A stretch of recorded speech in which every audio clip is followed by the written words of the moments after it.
Alright, what's going on, you guys? Nick here with Nick Strength and Power. I've got a couple of interesting stories for you guys today. The first story that I've got for you guys today, the latest physique update from Keone Pearson, courtesy of his coach, Patrick Tour. As he is now under 3 weeks out from the 2022 Olympia in the 212 category, where Keone's going to be looking to improve significantly on his placing from last year. Keone placed 14th at last year's Olympia, and the main reason for that was he was sick right before the show. He had some kind of stomach virus or something, and that was the main reason he gave for looking the way that he looked and placing 14th last year. And this year he has a unique opportunity without the defending champion Derek Lunsford. You got Sean Clarita, you've got Kamal El Gargani, two past 212 Olympia champs, but in a sense, the title is wide open for a new person to win this year. For example, if Big Ramy pulled out of the Open Olympia, I don't think a whole lot of people would be saying, well, Brandon is still in it, so no one else can win. I think a lot of people would be saying, wow, the champ is gone. We could really have a new champion this year. And I think that's the case in 212. I don't think necessarily that it has to be Kamal or it has to be Sean just because they're former Olympia champs. I think a guy like Keone could come in and win this if he comes in condition. I've told him that. He knows that's what I think. I think he needs to come in a lot sharper. Great structure, great shape. He's got enough size for 212. We know that. I'm honestly surprised that Keone has not been a first call-out guy at the 212 Olympia. I think he belongs up there. I think he should be. It's just a matter of him actually nailing it and coming in shape. He's got the structure. He's got the size. The conditioning is the only missing piece to that puzzle, and I hope that he does put it together this year. Hopefully this is the year that he does that. But best of luck to Keone. I think he looks fantastic so far at 3 weeks out. Now, next up in the news, we got some recent physique updates from Big Ramy. Well, kind of physique updates. Dennis James posted some training videos of Ramy at 3 weeks out, which I found to be interesting because pretty much over the last couple of weeks, we haven't seen any more physique updates from Ramy, pretty much on a weekly basis. His entire Olympia prep, really. He had been posting either photos or videos, complete physique updates, almost weekly. At some point, almost daily during those weeks. But over the past few weeks, it seems like it's been radio silence from Ramy in terms of physique updates and training videos. But Dennis James showed us that Big Ramy is not only in the United States, he's living with Dennis, he's training with Dennis, and he's finishing out the duration of his prep at Dennis's house in a place where he's comfortable. And with someone he's already done this before with, somebody he's comfortable with.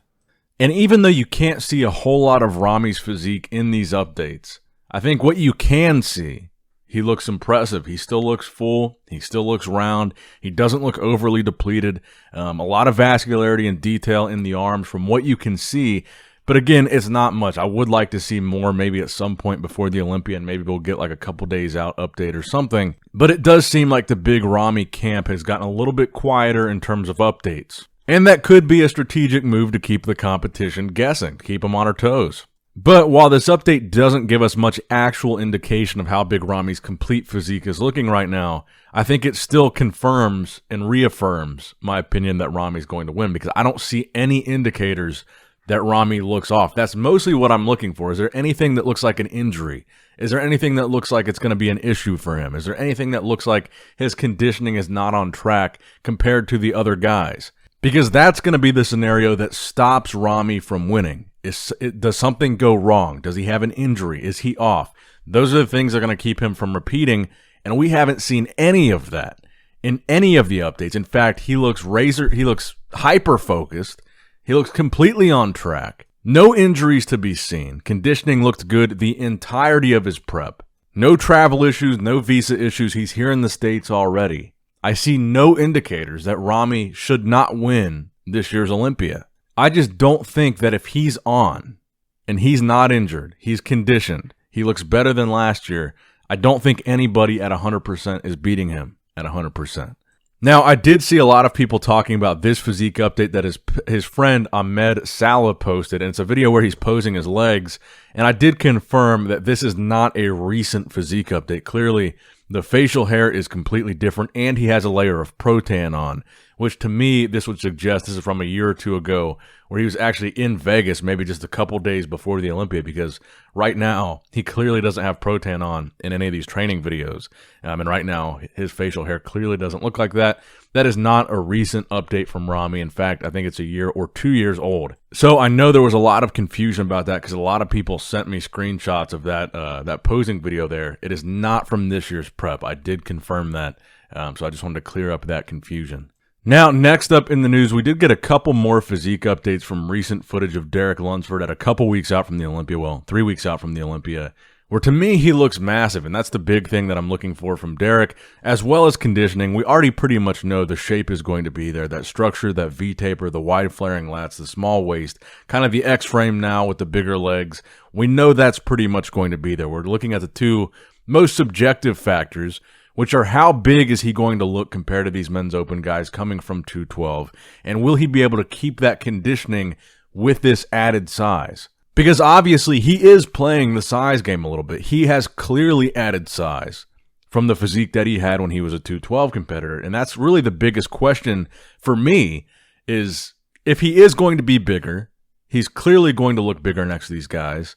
Is that going to be a mistake or an advantage? Did he overcompensate with size? That's going to be the main question that we're looking to see answered with Derek, because if he found that perfect balance where he could add size and still come in that same condition or close to it that he came in 212, he's going to be extremely competitive in men's open. If they find that balance right, which I think they probably will, because Hani Rambod is an expert. He's one of the best in the business.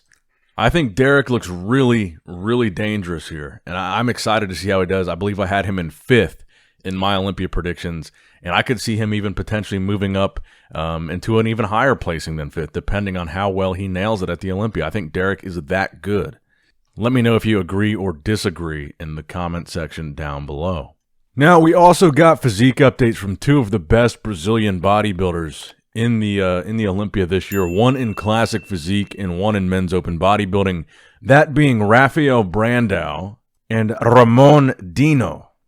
Now, I am going to do a classic physique Olympia prediction video, and that is going to feature Ramon, but I already did my men's open Olympia prediction video, and obviously I did not have Rafael in my top 10. Now, there's a number of reasons for that. Obviously, I think Rafael is a phenomenal bodybuilder. He brings something different to the men's open stage. He's got a very aesthetic physique. But ultimately, I think he's going to run into the same problem that I think a guy who has a pretty similar physique to him runs into all the time, Regan Grimes. They're taller guys, they're more aesthetic guys, and they can win shows. But in a lineup like the Olympia, they have a tendency to not look big enough. They have a tendency to get out-muscled because those aesthetics, while they're incredible, and while they're great to look at, they only go so far in open bodybuilding. Open bodybuilding is the freak show. And when you put a guy like Rafael next to, let's say, a big Ramy, a Nick Walker, even a Michael Krizo, I feel like he looks more like a classic physique guy than an open guy. But that being said, I feel like Rafael will be in that territory of maybe a third call-out where he's being compared to possibly break the top 10. So he might be in that 10, 11, 12, 13 range, somewhere in that call-out, because keep in mind, there's 32 bodybuilders that we think are doing the show. There's 36 total qualified for that we know are out. That's still a lot of guys that Rafael is beating if he is 11th, 12th, 13th, which I think he might be. He's still in that upper echelon outside of the top 10. But let me know what you guys think in the comment section below about that. And as far as Ramon Dino goes, you guys already know that I have him in my top 6. I think he's going to be first call-out. I think he is going to move up. But you're going to have to wait for the classic physique prediction video to know where I have him placing. But let me know in the comments below where you have Ramon Dino placing at this year's Olympia. And you've also got Eduardo Correa in 212 representing Brazil pretty strong this year at the Olympia in all 3 categories. And that's going to wrap it up for the video today, guys. Just a quick one today. I hope you enjoyed it. Make sure you leave a like and a thumbs up if you did enjoy it. Subscribe to the channel and click that bell notification icon if you have not already.